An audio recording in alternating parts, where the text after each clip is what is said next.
भारत में मुसलमान नौजवान हिंदुओं के लिए मसीहा बन गया। अब तक ये मुसलमान 4000 हिंदुओं की जानें बचा चुका है। भारत में मरीजों को मुफ्त ऑक्सीजन सिलेंडर फराहम करने वाले मुसलमान नौजवान शाहनवाज शेख ने अपनी कीमती कार और जेवर तक बेच दिया। भारतीय मीडिया में जहां आजकल मोदी सरकार की नाकिस कारकर्दगी पर कड़ी तनकीद हो रही है, वहीं उत्तर प्रदेश के इलाके आजमगढ़ के 31 साल मुस्लिम नौजवान के चर्चे हो रहे हैं। मकामी लोगों ने भी मरीजों को मुफ्त ऑक्सीजन सिलेंडर फराहम करने के लिए हम वक्त मदद को तैयार रहने पर शाहनवाज शेख को ऑक्सीजन मैन का खिताब दे दिया। शाहनवाज शेख कोरोना की इब्तिदा में घर के करीब गरीब बस्ती में राशन की तकसीम किया करते थे कि इस दौरान उनकी दोस्त की हामला बहन रक्शे में अस्पताल जाने के दौरान ऑक्सीजन की कमी के बायस हलाक हो गई और उस वाक़े ने दोनों दोस्तों की जिंदगी का मकसद ही बदल दिया और दोनों ने मरीजों को ऑक्सीजन सिलेंडर की मुफ्त फराहमी का बेड़ा उठा लिया। शाहनवाज शेख अब तक 4000 से ज्यादा मरीजों को ऑक्सीजन सिलेंडर फराहम कर चुके हैं। बढ़ती हुई मांग और फंड्स की कमी की वजह से मुझे अपनी कार 22 लाख में फरोख्त करना पड़ी। इससे भी काम ना बना तो सोने की चेन बेच दी।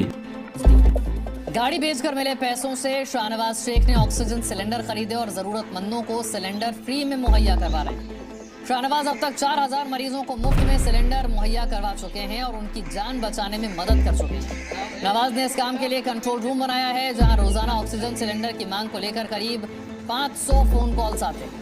पिछले साल कोरोना से शाहनवाज के दोस्त की एक रिश्तेदार की मौत के समय पर ऑक्सीजन नहीं मिली थी। इस घटना ने शाहनवाज को लोगों को मुफ्त में ऑक्सीजन सिलेंडर मुहैया करवाने के लिए प्रेरित किया। उन्होंने तमाम जमा पूंजी से 60 सिलेंडर खरीदे, 40 सिलेंडर किराए पर लिए, फिर भी पैसे कम पड़ गए तो अपनी 22 लाख रुपए की SUV बेच दी।